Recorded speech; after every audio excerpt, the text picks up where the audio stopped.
Today we are at Petaling Jaya Session Squad 1 in support of blogger Hassan who is being charged for making fun of Tenaga Nasional. He wrote a piece for April Fool's Day saying that Tenaga Nasional would sue the WWF for organizing Earth Hour. As you can see, the media turnout is quite good. Everybody's been waiting since 8:30. It's now after 10 o'clock and the court has not swung into session. Yeah, it's an interesting case because what seemingly is an innocent satire has gotten him into trouble, where others have indulged in even more damaging satire, making fun of the country, making fun of the flag, making fun of the national anthem, getting away. A blogger like Namawi, that Chinese rapper. Okay, we're out. It's streaming out.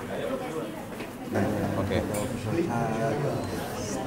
Cik Jabbar, boleh cerita sikit talk about the charge today, what is the actual charge and what's happening now? Okay. Irwan, who goes by the name Hassan is being charged under section 2331A of the Multimedia Communication Act. I believe this is the first time in our country where a person is charged for writing on satire and parody. He has just been released on bail for 4,000 ringgit. We've informed the judge that we will be writing a representation to the AG's chambers for the charge to be withdrawn. We believe that the AG's chambers will see that it's a joke and withdraw the charge. How did we get to this point? I mean, it is clearly, some people say it's clearly a joke, but is there something against? I don't know, because if you look at the charge itself, it's, well, the act itself is very peculiar. He's being charged with intention to annoy, and I believe this is the first time we're having to discuss and debate and argue what is the meaning of annoy. Right. So it's going to be a real major test case. Yeah. Most comedy annoys somebody. So. Precisely. So it's going to be a, well, let's hope that it doesn't turn to a comical trial. No, but I believe for Irwan's sake, I think the AG's chambers would be amenable to withdrawing the charge. Yeah. This is the first case. This is the first case against satire on the internet.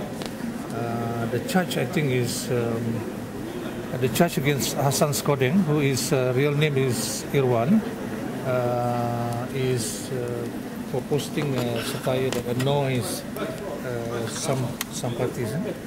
And so my feelings about this as a blogger is that it's really annoying actually, because I wanted to say that this is a waste of time, of court's time, of taxpayers' money.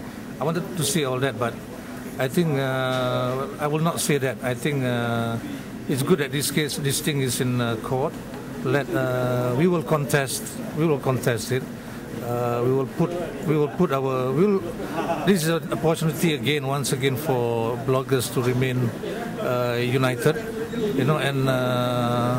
and perhaps educate some people up there that when something is not meant to be harmful, it shouldn't be turned into something which will end up being harmful to society and to creativity, to bloggers' freedom, to media freedom in general. So you, as a boss of Irwan, will support him now too? Oh yes, certainly. In fact, Irwan as a blogger, my relationship, I'm his boss at the workplace in Malay Mail, but I'm not his boss as a blogger. He's a blogger. He doesn't have a boss. So do you think from this case, so the freedom to voice out the opinion is challenged a bit? I think it's several. We have seen, for example, bloggers had problems during the last administration, under the previous Prime Minister. I and many fellow bloggers thought that we have finally come to a point when our society has matured enough to understand at least what satire means, But obviously, under this Prime Minister, under this administration, we haven't changed that much from 2 years ago or 3 years ago when I was sued for the first time, 3 years ago, sir? It was 2007, January 2007. Was the first case of bloggers getting sued for defamation by a newspaper company. Jadi, you are also a blogger who is facing legal action. Can you give us your opinion as to what is happening today and what do you think of the charge? I think it's something very serious when you consider that it involves a satire or parody, and we should consider this very seriously of what's happening. How, I mean, somebody making fun is being charged in court. Is that clearly there's a serious thing that for Irwan facing the charge, but for the rest of the country, how do you think the people will see the Malaysian legal system? I make fun of the former Prime Minister for almost 3 years. He has taken no action against me. I think TMB should learn from that. Take the joke or it as a criticism and try to build from there. Okay. Assalamualaikum. Saya Zainal Abidin, penulis blog Mahaguru 58, Presiden pada Muslim Bloggers Alliance. Bagi pendapat saya, tuduhan ke atas blogger Hassan Skodeng ataupun Irwan adalah satu tuduhan yang tidak perlu. Sebab kalau kita faham tulisannya berbentuk satira. Satira is something that educated people know that this is not true.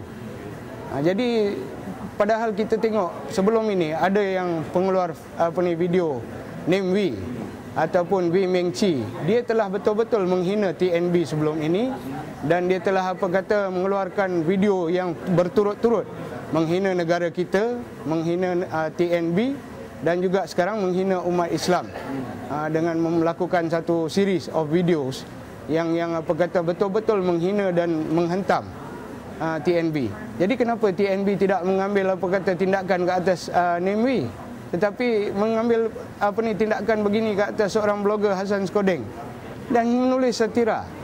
So memang tahap pemikiran dan pemahaman CEO TNB ini kita was-was dan kita curiga. Kenapa sampai macam gitu? Can't you take a satire for what it is? Artikel yang ditulis oleh Irwan itu merupakan satu yang berbentuk jenaka dan tidak cuba membakar semangat mana-mana pihak ataupun mencacatkan operasi mana-mana organisasi. Maka pihak berkuasa perlu tampil menjelaskan kenapa Irwan didakwa pagi ini. Macam mana pula pendapat Dok tentang Nemwi yang jelas menghina TNB dalam video dia dulu dibiarkan pula? Itulah, setakat ni tiada apa tindakan yang diambil ke atas Nemwi kecuali siasatan semasa YouTube bertajuk Negara Kuku itu diterbitkan, dan selepas itu kita dapati Nemwi mempunyai 2 lagi bahan yang diterbitkan dalam YouTube yang bersifat menghina, tapi tidak diambil tindakan. Mungkin itu perlu dijelaskan kenapa Nemwi tidak diberikan layanan yang sama dalam isu sebegini dan menggunakan media baru sebagai medium untuk menyebarkan pendapat dan perasaan.